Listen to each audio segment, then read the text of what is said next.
Greetings, this is the Grumpy Old Slan, and today we're going to look at second level Druid spells in Unearthed Arcana. As we can see, there's a total of 16 spells. Of these, 4 are new, and these are the ones we're going to look at today. So the first spell is called Flame Blade. It has a duration of 1 round per level, and the casting time is 3 segments, and the area of effect is a 3-foot long sword-like blade.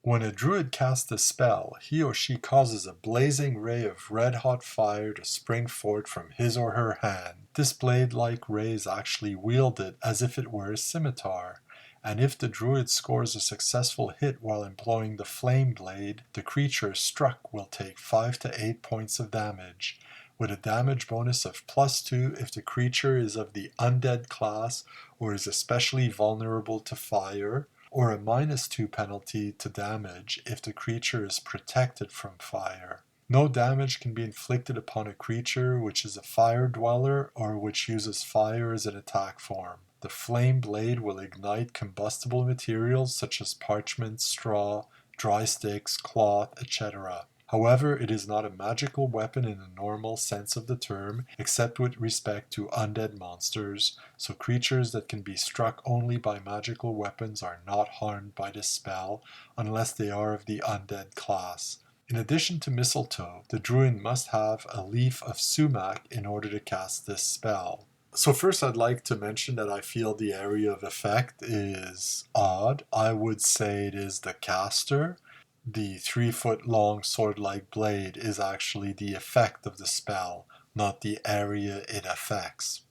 The spell seems to be a way to buff druids against the undead, a class of creature against which they really don't have much power at all, and which, if you think about it, they should have some power. Maybe not the power to turn undead the way regular clerics do, but the undead are also very unnatural, so you'd figure druids who worship nature would abhor anything unnatural. In this sense, this is an interesting spell that could really help a druid facing undead monsters in guaranteeing some serious damage here.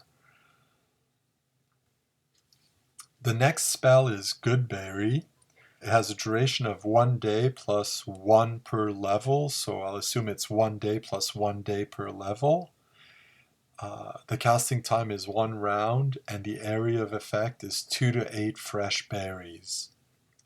When a druid casts a Goodberry spell on a handful of freshly picked berries, from 2 to 8 of them will become magical. The druid casting the spell, as well as any other druid of 3rd or higher level, will be able to immediately discern which berries were affected. A detect magic spell will discover this also. Berries with a Dwemer will either enable a hungry creature of approximately man size to eat 1 and be as well nourished as if a full normal meal were eaten, or else the berry will cure 1 point of physical damage due to wounds or other similar causes, subject to a maximum of 8 points of such curing in any 24-hour period. The reverse of the spell, Bad Berry, causes rotten berries to appear wholesome, but each actually delivers 1 point of poison damage, no saving throw, if ingested. The material components of the spell is mistletoe passed over the freshly picked edible berries to be enspelled, blueberries, blackberries, raspberries, currants, gooseberries, etc. Well, this is the start of the famed Goodberry spell. Slightly nerfed compared to the 5th edition one, in that the spell doesn't create berries, you need freshly picked berries to cast upon. It says the duration is 1 day plus 1 day per level. I would say this is the period of time that the berries can be used in such a way. So if you cast it, they'll last for 4 days, so you can give them to someone who can eat them for 4 days and not need to eat anything else, etc. One thing I would state is that these berries are not in any other way different from regular berries, and so would need to be transported in a suitable container. They could be squished and destroyed like any other berries. I like this version of the spell. It has some serious limitations.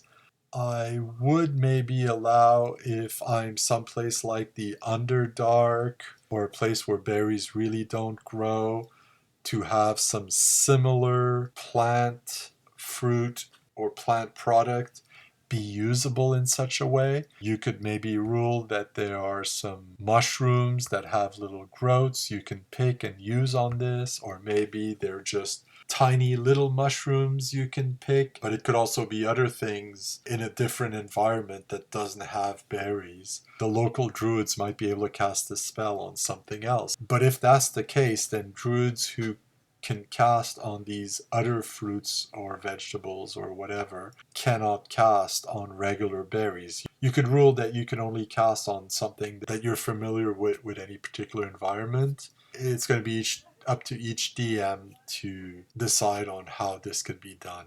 I think this is a good spell. It was buffed way too much in 5th edition where it creates the berries at will. The next spell is Reflecting Pool. It has a duration of 1 round per level, and the casting time is 2 hours. This spell enables the druid to cause a pool of normal water found in a natural setting to act as a scrying device. The pool can be of no greater diameter than 2 feet per level of the spellcaster. The effect is to create a scrying device similar to a crystal ball, in much the same fashion as the magic user spell Magic Mirror and the clerical spell Magic Font, both described elsewhere in this text.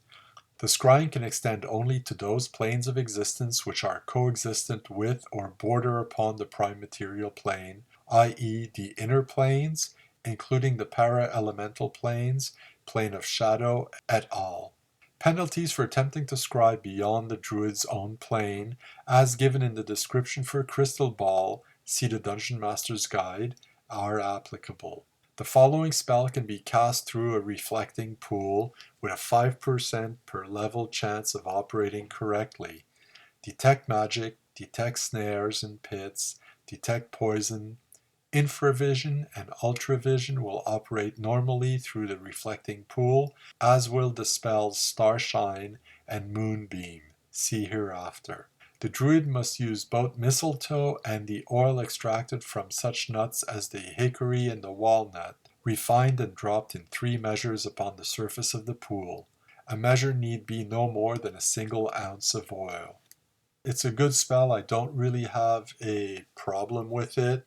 I think the casting time reflects how this is the kind of spell that you will cast before going on the adventure. While you prepare, it's the information gathering phase. Some characters are walking around talking to NPCs.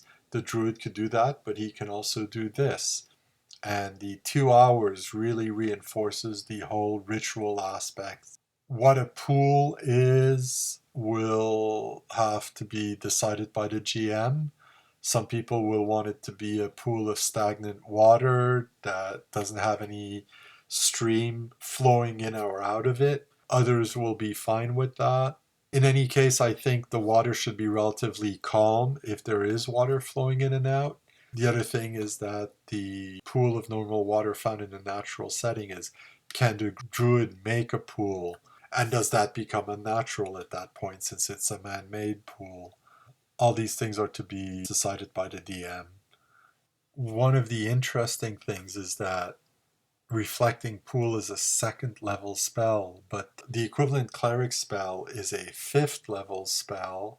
The magic user spell mentioned, Magic Mirror, is a 4th level spell.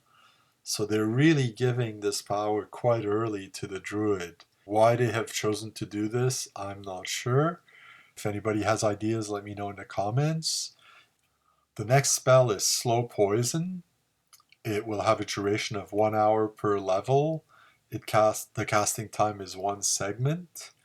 This spell is identical to the 2nd level clerical spell Slow Poison, except that if the druid is able to determine that the poison was one made from some living plant, he or she has a 5% chance per level of knowing a herbal antidote which will neutralize the poison. If the actual type of poison is not given by the dungeon master, a successful casting of Detect Poison type indicates an organic poison which can be countered. A dice roll equal to or less than the druid's chance to find an antidote indicates neutralization.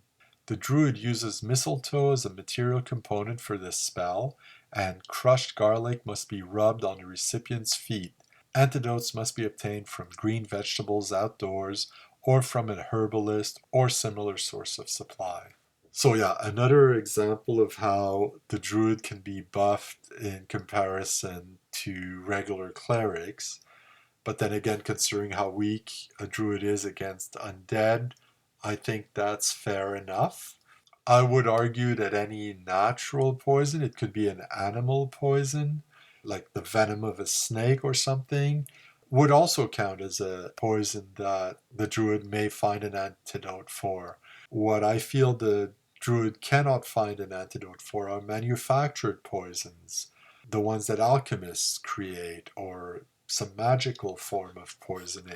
Or perhaps like the poison from a bad berry spell, since those aren't really natural as such. Another good spell, and I like the slight variant as compared to the cleric spell.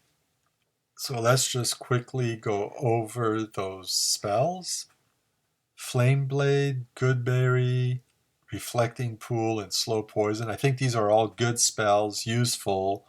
Several of them are trying to improve the druid in comparison to clerics to compensate for the lack of power against undead, which Flame Blade is also trying to compensate for.